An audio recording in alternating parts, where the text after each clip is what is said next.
STF Gaming here, back again with a Dueling Book Edison high rated replay. We got Pragme at 641, not the highest rating, versus DB Rando at 1051. I've had DB Rando on here a few times. What is DB Rando on? Zombie or something like that? Or Blackwing? Blackwing. And Pragme is on. Is this a fairy deck? I don't know. I really couldn't tell you from this hand. Surely it isn't Hero Beat. Anyway, Blackwing opens up Kalut, and we get a Gale because we already have Blizzards. It's kind of an early Gale, but I mean, we have so many Blizzards, and getting value isn't that great, right? So I guess it makes sense. Did we have to special it? I don't think so, to be honest. I don't think I would have. Calling me crazy. Like, I guess if we're like trying to play around Gores, even then, you could do it in phase 2. When your opponent opens up 6 and passes, it does like kind of say they have a Gores. And then why do we summon this here? What is this accomplishing over like a Brionic or something? It's not setting up our value or anything. I guess it kind of is.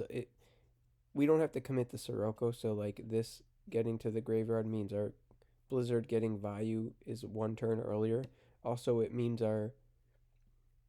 we have like a Brionic play where we could Brionic bounce their cards, banish the value that we just searched, and this to summon 25, and that's 48, and our opponent's at 53.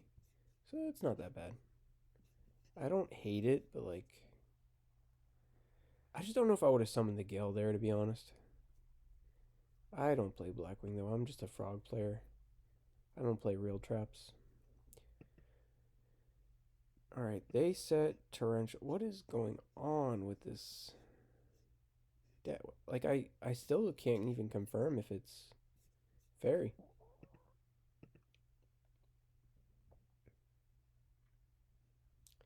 Pretty good Torrential, but we let them search. Yikes. Yikes, yikes.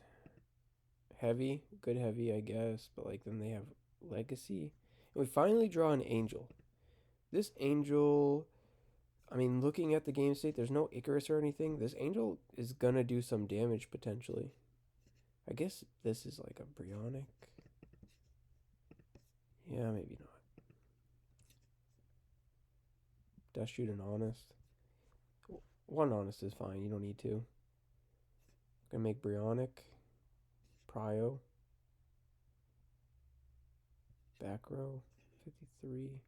Clue game. Yeah. We know their cards, that's game. Unfortunate for the fairy, they just didn't draw anything. Here we have like a Warrior Lady, very good against Blackwing. Oh yeah, the Greffer trash. I mean, we have value, so.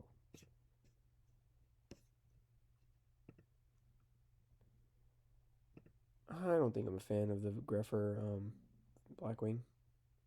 It was good there. Like, got to deal with the DD Warrior Lady. The Alchemist is just committing into a Shura, but I guess we have Honest. So, yeah.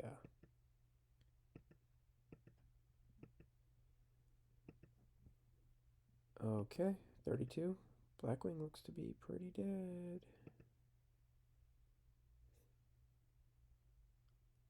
Ooh. Bottomless. Set Kalut? Rather than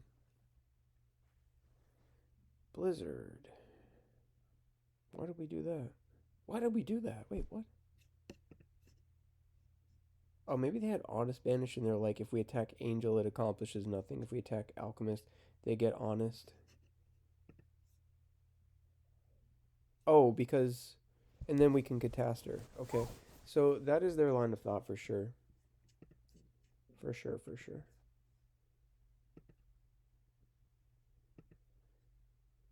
Okay. That is a fair line of play.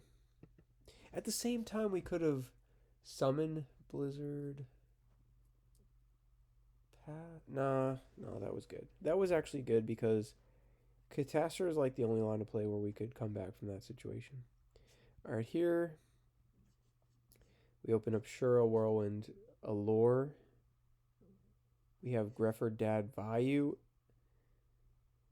So we choose to make the Whirlwind Shura, which I'm fine with. Do we want to Allure? Not really, because his hand is very good.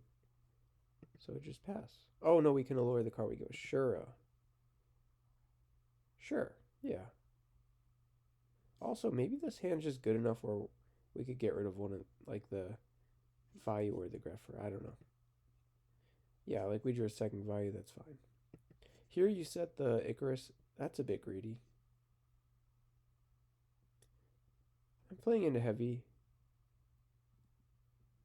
I mean, if they have it, they have it. If they don't, like, we're feeling better, I guess. I kind of like that. We did see my body also. I don't know. All right, now we're gonna just go Greffer, balls to the wall. Yeah.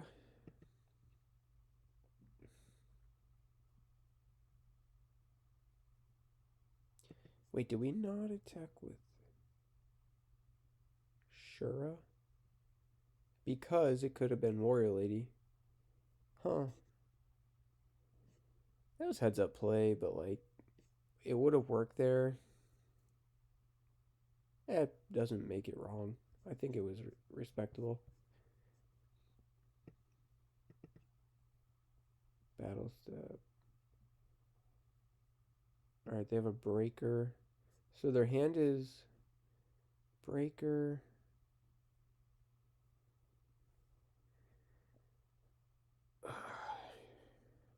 I'm just trying to see what I would do with this hand. So this Herald always has to discard the Christia.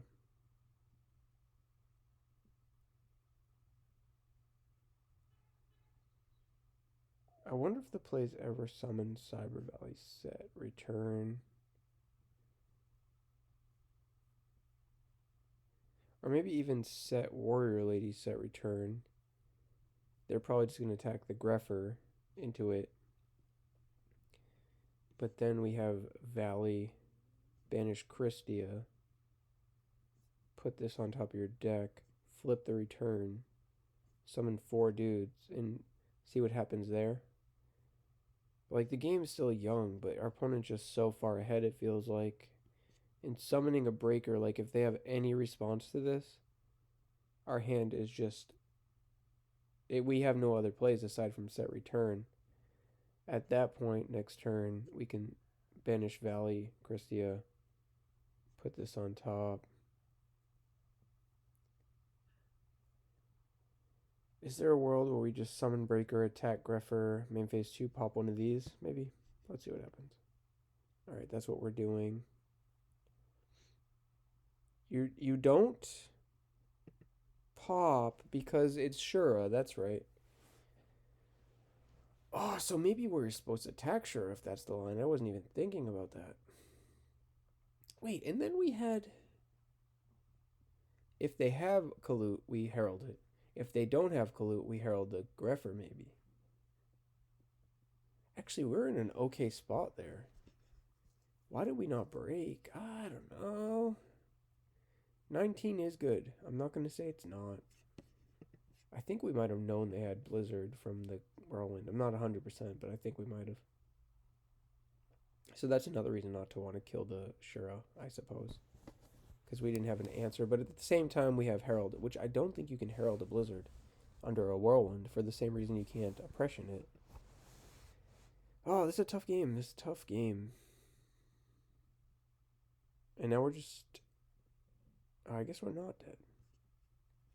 Set bottomless, we're pretty dead. We have Dark Arm, kill it. Orange Light. Sirocco, Search, Dark End, game. Ah... Interesting game. Interesting game. Alright, now we have me at 11:33 versus Psychic or Psychotic.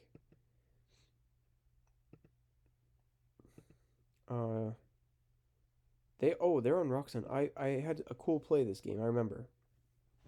So they're on Rock Sun with like Dynas and stuff. So I do some cool like. There's a game state here I remember where I have like dupe frogs that I specialed off Subsitode, but the game state gets so stale and we're both so low on cards that I'm using my swap frog to bounce dupe frogs so that they're not considered special summon anymore. To play around Dyna, which he'll inevitably set and blow me out with. And in the meantime, my dupe block's just gonna like completely lock him out of the game. So that's the way I kind of play this out. His hand is really So at this point, I think they're just on like either a hero beat deck or something, but it turns out they're on rock. So I'm gonna kind of play like their hero beat for the first turn. I'm gonna get a prodigy because we kind of need a way to tribute this Kai. It's like this dupe frog could get the frogs going, but like it isn't for the most part. So prodigy's good here.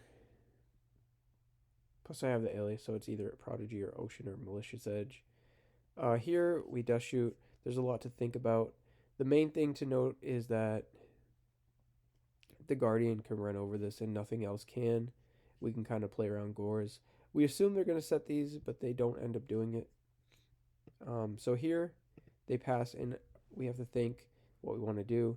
Obviously we could just pass, we know their cards, but I think we decide to play into the gores knowing what their cards are. If we can attack 18, then main phase 2 we can just Caius the gores, and then all their other cards do nothing to a Caius. So that was my mindset. I think I end up even brain controlling the token to make sure they're completely out. I don't know if I like that looking back, but yeah. Oh, you know what? I do like that because I get to keep the Stratos, which allows us to pressure them more. And since we know their cards, it just it's gonna make sure we get to know exactly how the game is going, right? So I kind of like that. We pretty much know this is Road and Judgment unless they top deck Mirror Force, and they scoop. All right, so the next game is the one that's kind of cool. So they're running we know they're running Dark Calling now, so these cards are really, I mean, this card is really good against Dark Calling. It's pretty much a Miracle Fusion, but when their monster leaves the field, it doesn't blow up our field. So yeah, and this is also going to answer their Dynas. This hand's okay. We have 1-for-1 plus Fader, so whenever they get their first attack in, we'll Fader, we'll 1-for-1 into sub. Should be pretty good. Soul Exchange with 1-for-1, also good. They didn't see any frogs that game. They thought we were on Hero, is what they told us. Diva Hero, maybe, even. So that makes some sense, I guess. Like, I don't know if that's good against Diva Hero. Maybe. So that's a reward when you draw bad with frogs, I guess. So here they're going to make this guy. We got to think, do we want to just compulse the dude or do we want to just kill it with a snowman? That's pretty much our thoughts here. I think we just kill it with a snowman. Yep, that's fine. They're going to draw a card. They're going to summon this guy. Do we want to Fader? Yes or no? Probably not. Take the damage. They didn't reveal, so I'm just like, reveal real quick. They got a rock. Soul exit. 1-for-1. Sub it. Get a swap. Get a dupe. So here we special the dupe. They make the big rock boy. They summon this. The start of battle phase, we bounce it. That can't kill this. Next turn we get tree. They crow it. MST. We get to summon the Fader to set up some more frog plays. Oh, because we ran out of Treeborn because they crowed it. And I like to only put one in game 2 to play around Soul Release because it seems like everyone has that card except like certain matchups. And when I say certain matchups, I feel like zombies don't have it because they have the Book of Life. I feel like there's a few matchups that I wouldn't expect it against, but a lot of matchups I would, if that makes any sense. So here we're gonna get the swap, bounce it, special the dupe. So this is normal. I mean, this is an extra frog normal summon. This is a normal summon. This one isn't normal summon. This is specialed. This is specialed. So they set the Dyna here. That's pretty predictable that it's a Dyna, I'd say.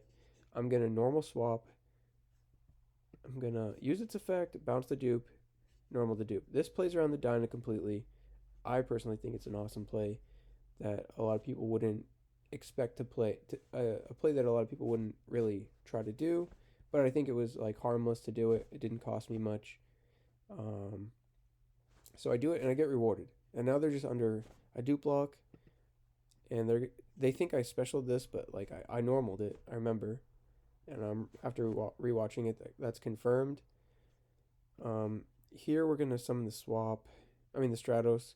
We kind of have a swap lock going if we keep it on board, where we can summon Stratos every turn if we wanted to. Here we're gonna deal with the Dyna, and then from there we're gonna have to find a way to deal with this big piece. But under the lock, we're feeling pretty good.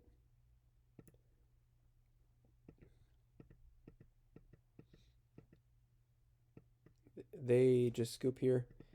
You know, this game wasn't really about the game. I think it was just about this playing around Dyna. I think that's super relevant. It can be super relevant in some matchups, and when you're given the opportunity to do so, take advantage of it. So that's the duel, guys. Don't forget to like, comment, subscribe. Stay tuned for more videos. If you have any specific decks you want to see played, please leave them in the comments. I'll try my best to find some high-rated duels with those decks, if possible. I mean, if you're going to ask for like a Moki Moki deck, that's never going to happen because it's not going to be in high ladder. Peace out.